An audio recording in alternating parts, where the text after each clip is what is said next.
What's going on, everyone? It's Andres. Welcome to another episode of the program. It's a little unconventional because I'm technically not in production right now. I've been doing a lot of study streams exclusively over on Rumble. So if you haven't seen that yet, that's probably why, because you're not over on Rumble. So I'm encouraging all of you, links down below, to go check out my study streams. It's literally just me sharing music with you all as I mute the mic and just study away because I'm currently having to take it's called continuing education courses to renew my broker's license. So yeah, it's I didn't mean to wait till the last minute. I've been busy. But yeah, 45 hours worth of classes that I got to do. So I'm like, you know what? Keep me accountable. I'm streaming and I'm currently um it's the first time since I had to renew my license since the last time that I have to do a course on implicit bias. This was brought up after the whole summer of love of 2020, and I was in meetings with attorneys and stuff on Zoom calls and such, because back then everything was done through Zoom, and everybody was wondering, what is this going to look like? It's in the state of California. What's a passing grade going to look like? Because everybody that said they were colorblind or they don't see race or they don't have any prejudices were being told that you're in denial. So like, okay, so you have to admit that you are, because if you are, is that the passing grade, or is that an admission of guilt, and therefore you can't be licensed because you're in violation of fair housing laws, not just at the federal state, but at the state level? So nobody knew, and no attorneys were involved in making the exams for the passing grade. It was being put together by activists, and I was trying to do that stream this week, and for some reason, this episode I'm going to be talking about some tech issues that I've had. Okay, so one of the things that I've been having, it's I have a CyberPower, I think it's called, yeah, CyberPower PC. I got it brand new, specced out all the way. And I really can't get StreamYard to work just right on it. It's been very annoying. I had done some recording sessions, and the computer just completely crashes, freezes. Any of the two, it takes turns. It alternates. I thought it was Chrome because Chrome's given it issues before, not just recording, but just trying to share the screen. It just makes it crash. So I had at least 3 crashes this week in attempting to do a live stream, and I just got so fed up. Like, you know what? It's not going to work. So I didn't do it. And I tried different browsers and stuff, all Chromium based, because they have to be Chromium. And it's not that. I even updated the BIOS. I made sure all my software and everything was updated. Just there really isn't an answer for that. And it's been very frustrating because I use the same setup at home with a MacBook on Mac OS, and it works just fine. So I don't know what the hiccup is on Windows, and I don't know if it's the PC, because I had a similar issue with the previous PC before that too. So I don't know what's going on. But anyway, that's just one of the several tech issues that I've ran into. I put this up on Parler. If you're not following me on Parler, go follow me on Parler. Links will be available down below. Even on my affiliate links, you'll be able to find all my social media links. So just click on Parler and it'll head on over to Parler. I didn't tell you guys about this. So I do use the iPhone 15 Pro for my main carrier. Well, someone told me, like, I'm actually surprised you're still using an iPhone. It's because I saw you have an Android. Yeah, I do. So I actually carry 2 devices on my person all the time.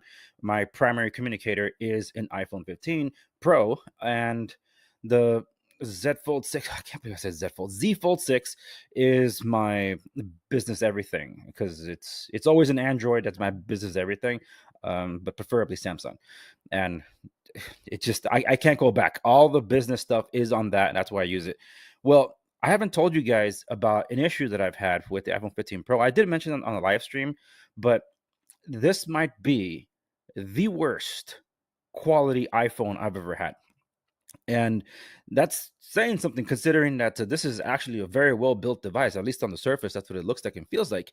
But I have not ever have had as many software problems. Not beta. Beta actually worked better for me instead of the normal OS, but I really mean hardware.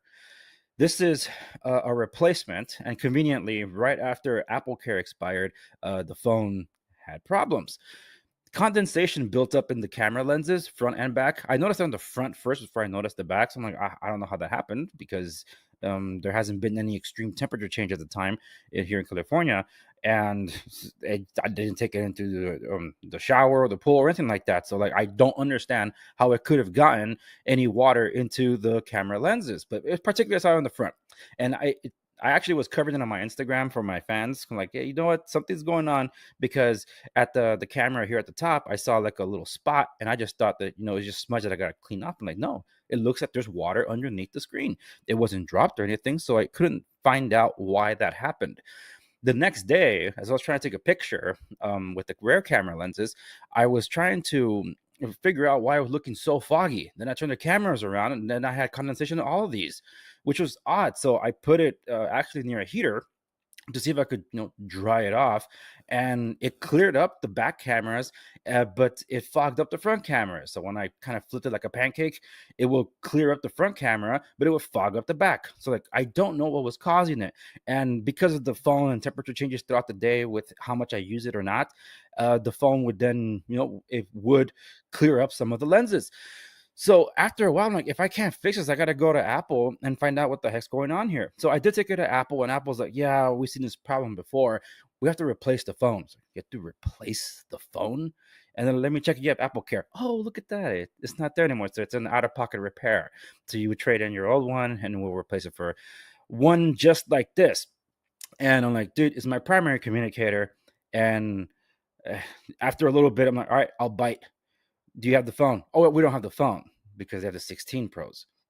I'm like, so I had to hunt down an Apple store within a 30-mile radius that did have the phone, and one in a 60-mile radius did have it, and I was able to get there and resolve this with 10 minutes left to close. That was one of the most frustrating experiences when it came to this, because like, how did that happen? Now I'm so cautious with this phone. But here's the thing. I said I had software problems too. That was in the previous one. So I thought, man, I must have had a lemon of a phone, because I even taking pictures. I put this on social media, taking videos.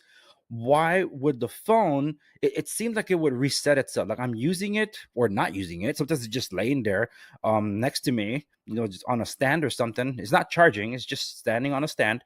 And what I would see happen is the screen will go black, and there will be a little spinning circle on it. I'm like, what's that all about? And I would try to touch to unlock, because it would be on the lock screen. As soon as I touch the lock screen, the little circle will appear again. And sometimes I would get enough to be able to punch in my code to unlock it. And when I would do that, I land on the home page, try to open something, and there it goes black again, and then spins. Like, dude, what the heck is going on with this thing? That was the previous phone, and I wasn't running beta software on that. So when this problem was appearing again, it would cycle off on phone calls. I wouldn't even be doing anything with it. I don't really consume much media on this thing. It's more of a communicator. I do everything from the Android devices, because that's where I'm logged into my accounts. So this one, there was really no reason for it, because I wasn't pushing it. It was really using it for communicating, phone calls, text messages, it's social media, and other communication apps. That's really what, and emails. So there was nothing intensive about this, and it's a Pro. So I couldn't find out a reason for it. I kept asking around, and because this problem, I can't duplicate it. It just does it randomly. Whether it's a fresh reboot or I've been using it for a while, there really isn't a pattern as to what triggers it. And for the past few days, this has not been happening on this 15 Pro, which is even more frustrating, because I want to know what triggers that reaction. Sometimes I am using it, other times it's not being used at all. And I just turn to my left where I put my phone, and then I just see what's happening. Like, why is it doing that? And it's been the worst experience ever when it comes to an iPhone. And when I installed the beta, it was operating just a little better. It's just that I still have my caveats about it, because it's been happening where I've been getting phone calls and I can't answer the phone because the damn thing is just stuck on the little circle. But because it's tied to my watch, I can answer from the watch. I just can't, pass the call into the phone when it's not connecting. So I don't know what the heck is going on. It's been a frustrating experience with the 15 Pro, despite the fact that I do like, I like the design. When it comes to iPhones, I've had the XR. Yeah, I call it XR, not 10R. The red one. And I had the 12 Pro, in white, the small one, not the big one. And then this is not the big one. My wife has the big version of this, so it's like with a Pro Max or whatever. Zero problems. All the problems that I've had on now two uh, 15 Pros, she hasn't experienced one hiccup on her Pro Max. Is it whatever it is now? So even my wife asks, "Why are you the one having the problems?" I'm like, I don't know. So it has been insanely frustrating, especially when it's my primary communicator. And the only reason it's a primary communicator, considering that I hate iPhones, is because of the watch. And that's been why I've tried to hold on to this thing as long as I can. Because yes, I do have Android wearables, um, the Galaxy, what is it? Watch 6, I think. I have that one. I even have the older Tizen powered ones, the Galaxy Watch and the Galaxy Watch 3, that if I really want to go to those, it's just that there's a lot of lag in there. That's just sometimes I'm answering the phone call and it's not really coming through, or there's a delay between getting the notifications from the watch to the phone or the phone to the watch. That's always been a knock on the Tizen powered OS watches. But I never got used to uh, Android Wear powered or Wear OS powered Samsung watch. It doesn't function the way I want it to, because I'm so used to using the Samsung wearables. Because, well, it's an app inconsistency. Some apps I could get on the Watch 4, I cannot get on the Watch 6 for whatever reason. The fitness ones from My Fitness, by the way, they're their own company now, or at least back with the original founders, no longer part of Under Armour. They sold it off along with MyFitnessPal. So now it's like, okay, it's up to these companies to keep these apps up to date, and I haven't had the My Fitness stuff updated to be able to work with Watch 6, but they work on Watch 4, so I never understood that. But anyway, so I've been waiting for something to replace it with, and while I do have an S24 Ultra, I'm not comfortable carrying two high caliber Samsung devices, considering that I'm using the Fold. I'm like, why am I going to carry a massive phone along with another massive phone? Because that's why I kind of went for the Pro, because it was of a better size. Well, enter the Pixel 9 Pro. This was in hazel. I did get it, and I did update it. The latest updates being with what's your face, the March Pixel feature drop. So I did install it on this because I originally intended to use the Pixel 7 Pro, which is this one that I have here. This is the one that I de-Googled, but I restored to Google because I wanted to update the Pixel Watch. So I have the first generation Pixel Watch. I've had it in a box for, I don't know, 2 years. When did the Pixel Fold launch? Because when I got the Pixel Fold, I was given the watch for free along with headphones. So it's been in the box for 2 years, and to get that thing updated has been a journey. Holy smokes. So then eventually I'm like, the screen is really small. So I decided to go for it. I went for the the Pixel Watch. And I must say, I am impressed with what I've seen. It's still Wear OS, but the interpretation of it by Google directly, I like it. So I did try to pair it to this, but my only gripe with the Pixel 7 Pro, aside from the fact that it's a massive phone, because if I'm going to replace the Pro, 15, my goodness, if I'm going to replace the 15 Pro, I am not going to upgrade something that big. This thing is as big as the S24 Ultra, pretty much. So I'm like, I can't go with this one, because especially since I don't trust the the tensor chip on the second generation, the G2. I don't trust it because of the Pixel Fold. The Pixel Fold was running this very chip, and it erased all my data on it. No reason whatsoever. So like, dude, am I buying lemons? What the heck's going on here? And of course, the one that I did want to use, which is even slightly bigger, awkward proportions, but like compared to the Pixel, is the Unplugged phone. But it doesn't work on Verizon currently. People have been asking me, so there's your answer. And I do have an update about this. That's as I record this, even before I started recording it, I got an update for you.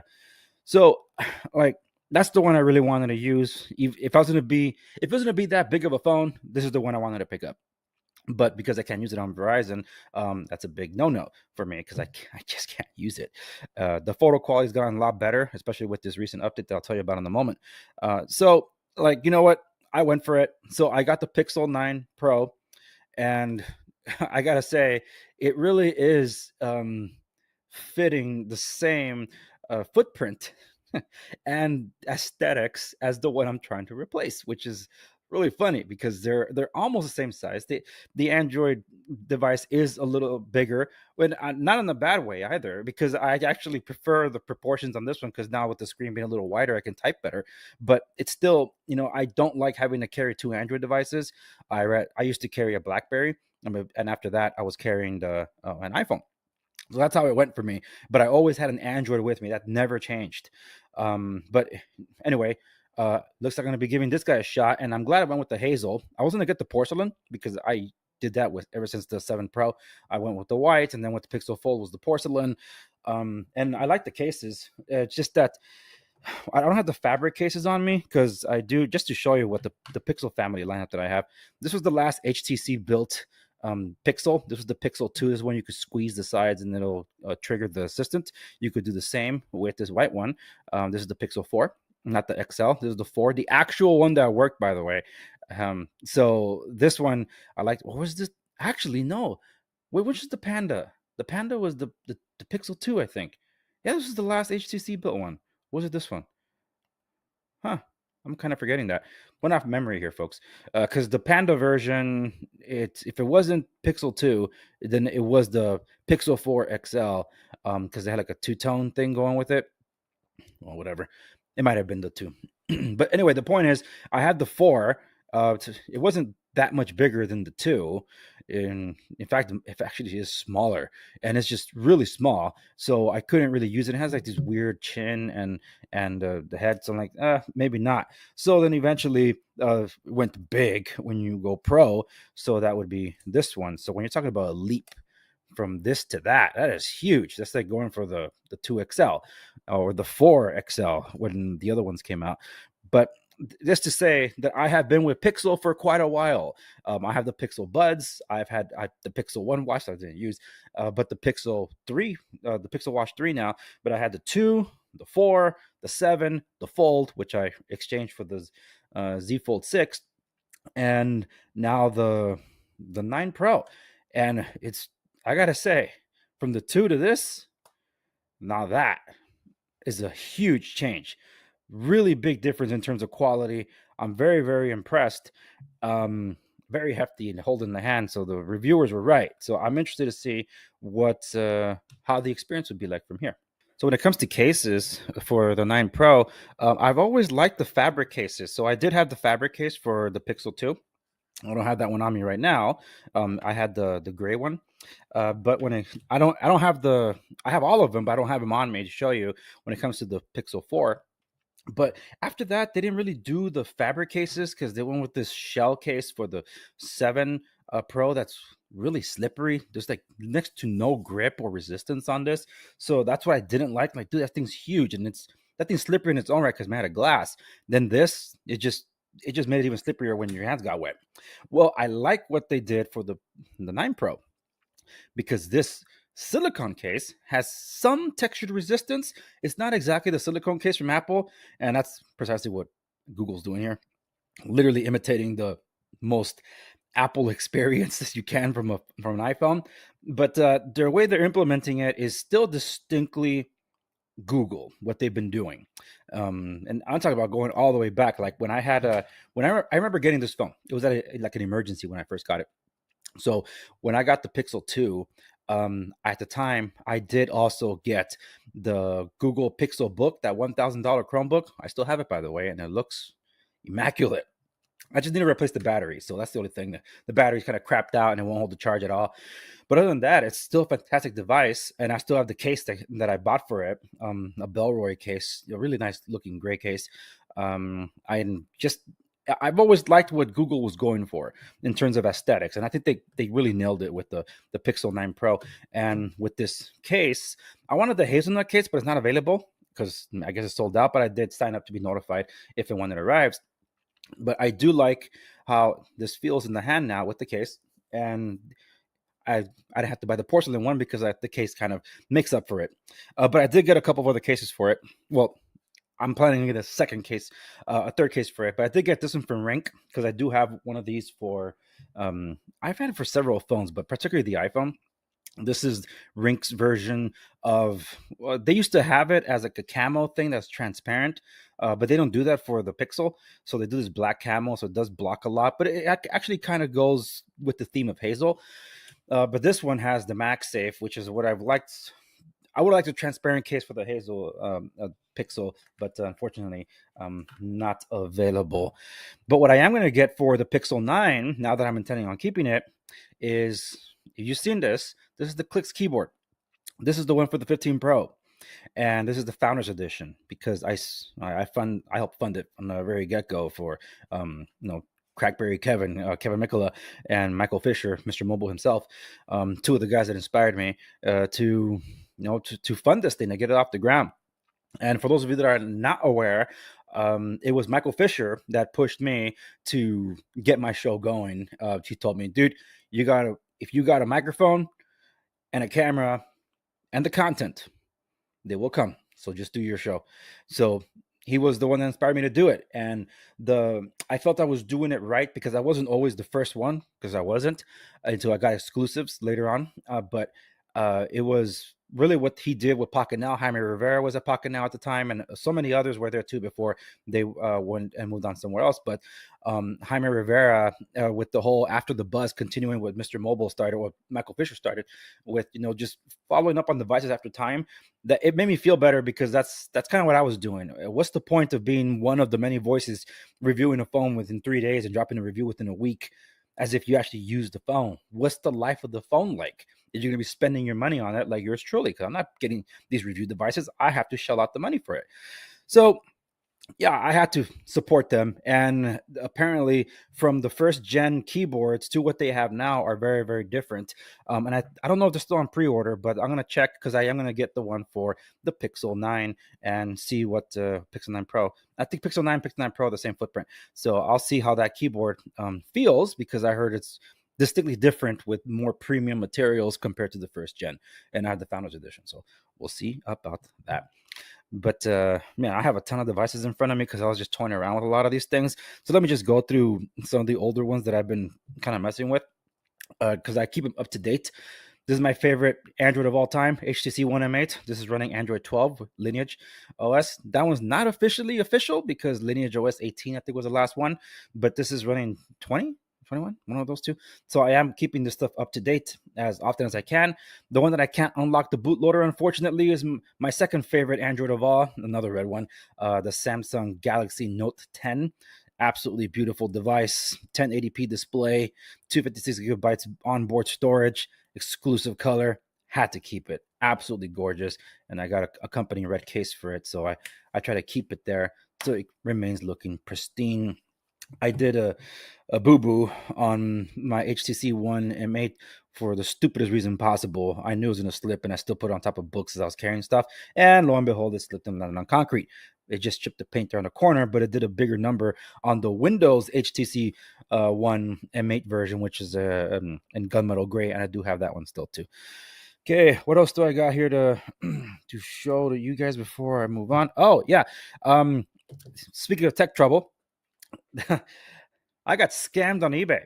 So this is the BlackBerry Priv, and I knew what I was getting into. I just didn't want to spend $300 on the phone I really wasn't going to use on eBay. On Amazon, because it's brand new, Verizon, and I was sent the wrong device anyway, so I had to send it back. Like, hey, this is not the Verizon one. You sent me an Asia phone. It's not going to work here anyway. But I'm like, I remember how much I loved grabbing this phone and why I didn't use it anymore. So like, I didn't even open it from the box. I just sent it back. But then there was a deal on eBay. I'm like, I don't know if I could pass up. There's a lot of these Chinese resellers that are there, and it's brand new, just shipped straight from these areas of China and whatnot. I'm like, fine, I'll bite, I'll get it. And I got the phone.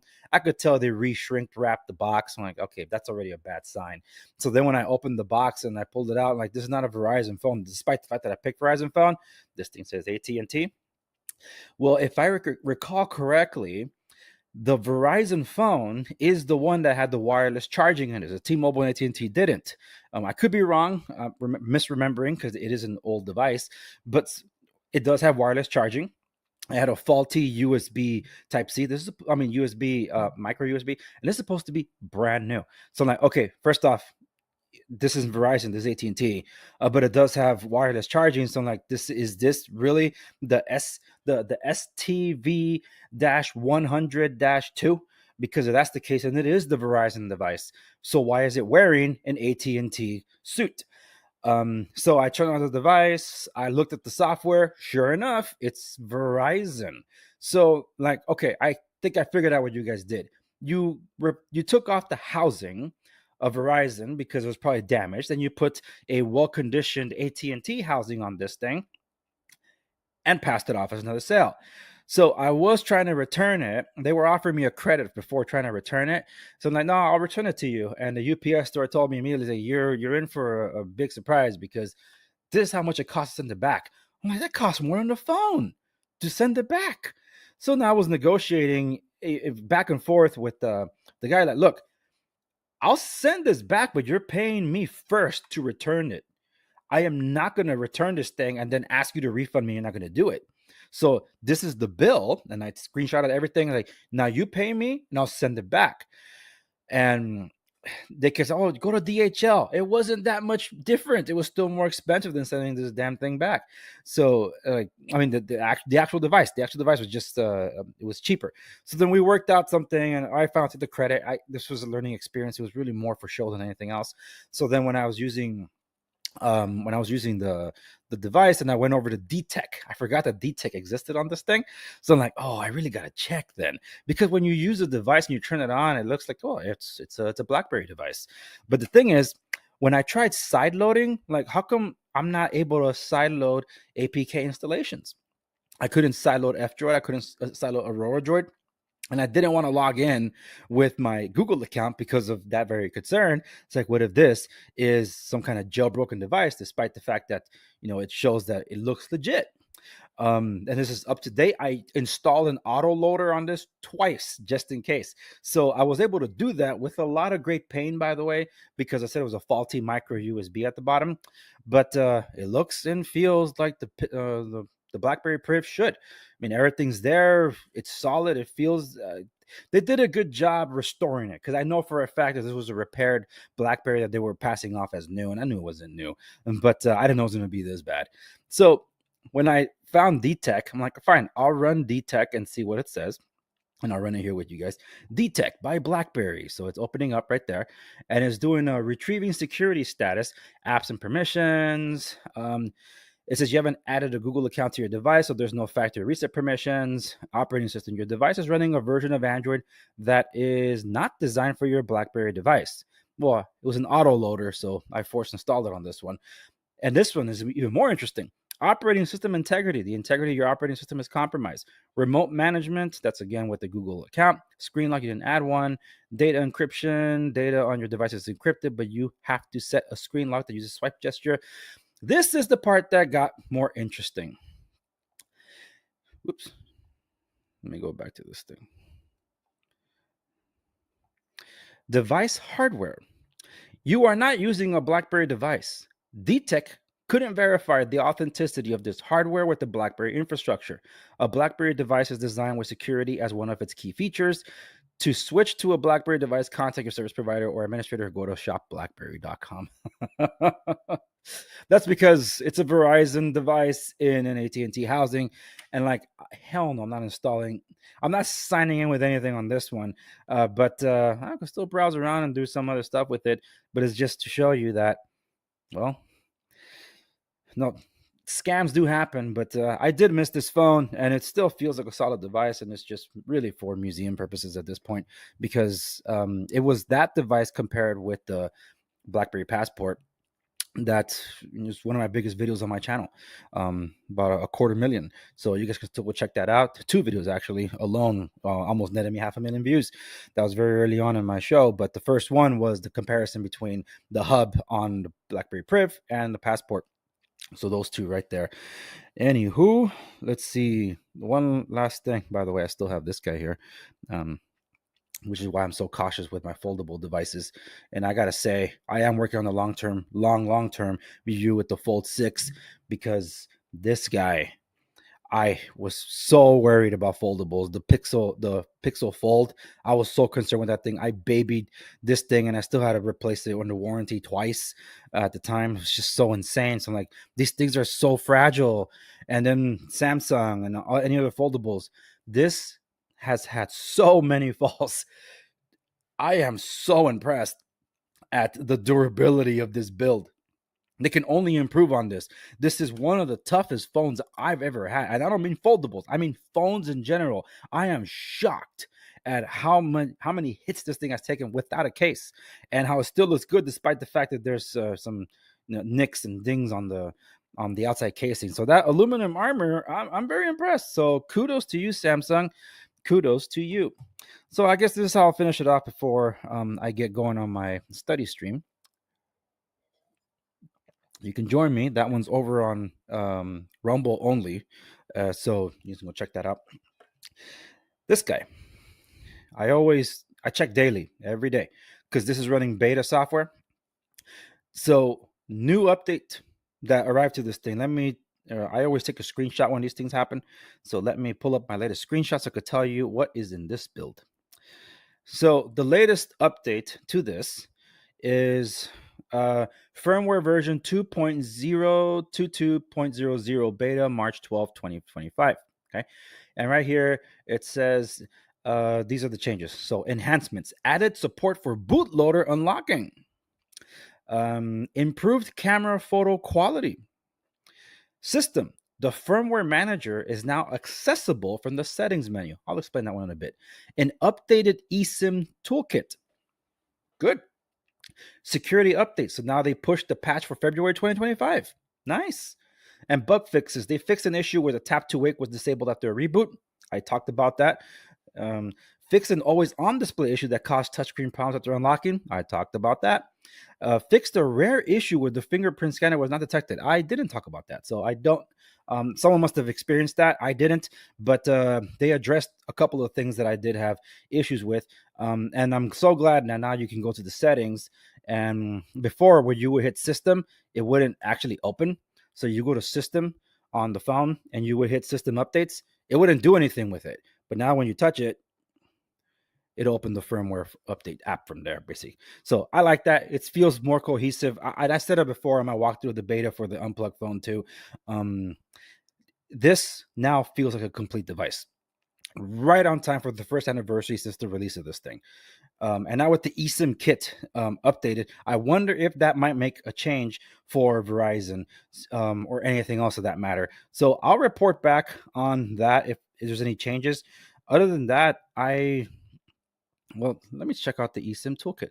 So yeah, there it is. And convert to eSIM. It won't let me open it, so I don't know what's going on. But yeah, I'll see if the eSIM will be read by Verizon. But either way, the point is, even if I put a SIM card in this thing, it's just not connecting to phones. You can do data and you can do text, you just can't get phone calls. So I'll see if this update might have addressed that or something like that. If it did, fantastic. I'm not holding my breath though. So I'll report back on that. Anyway, I needed to get this out to you guys. And also, Microsoft, you're stupid. You're getting rid of Skype. You did nothing with it. And you're taking away features from Microsoft Teams. Fantastic. Good on you. You guys are so great. I'm adding Skype to the graveyard of the things that you have destroyed. Remember Xbox Connect? That had potential. You guys remember Windows Phone? I have some.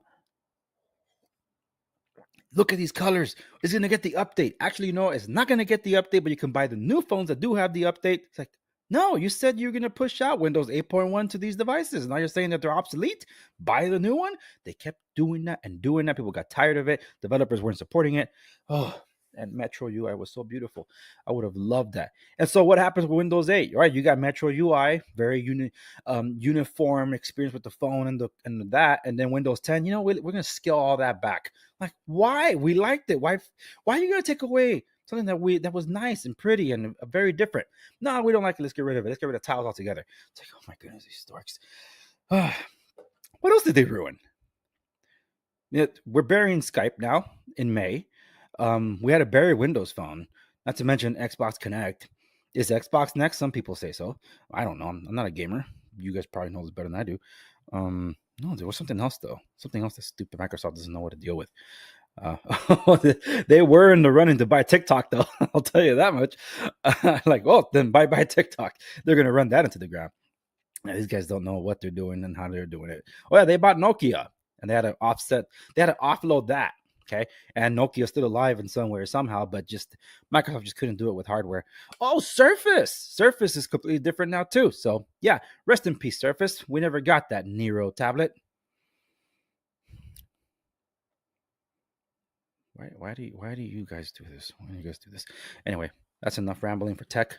I just needed to catch up on a lot, and you guys are probably noticing, man, his his eyes are looking darker than before. Yeah, I'm running on 4 hours of sleep for like the past few weeks, and I do my classes late at night when I'm able to focus. So it's been really eating into my schedule. Resting, well, like I say, I'll sleep when I'm dead, but my family needs me, so I gotta find a balance soon. And hopefully, when I'm done with these classes, I'll find some solace to be able to power sleep, if at all. But anyway, that's where I'll leave it. Follow me across the socials at @the_Segovia on X_Segovia. Anything and everything about me is at @the_Segovia.com. Stay tuned for some real estate centered stuff. And for anything related to that, go to SegoviaRES.com. And you might want to stay tuned because of some announcement I might be making down the road. Something happening in the works. So it'd be nice. Very nice. Leveling up. But until then, go check me out on Rumble because that's where I do exclusive stuff because they let me. I've been in contact with them since the program, the creator program, and I'm able to do these things there, and I'm happy about that. Oh, and one last thing. Speaking about what I'm allowed to do, I won my copyright dispute with YouTube. So I disputed everything else. So let's see what happens. I feel like I'm going to have a winning streak here, but knock on wood. I don't have wood here, though. Maybe that. It's not really wood, though. Anyway, that's it. Thanks very much. Affiliate links down below. Follow me on Parler for more of my thoughts that you won't find anywhere else. Or Instagram, if you're there too. Follow me at @the_Segovia. You won't regret it. See you next one.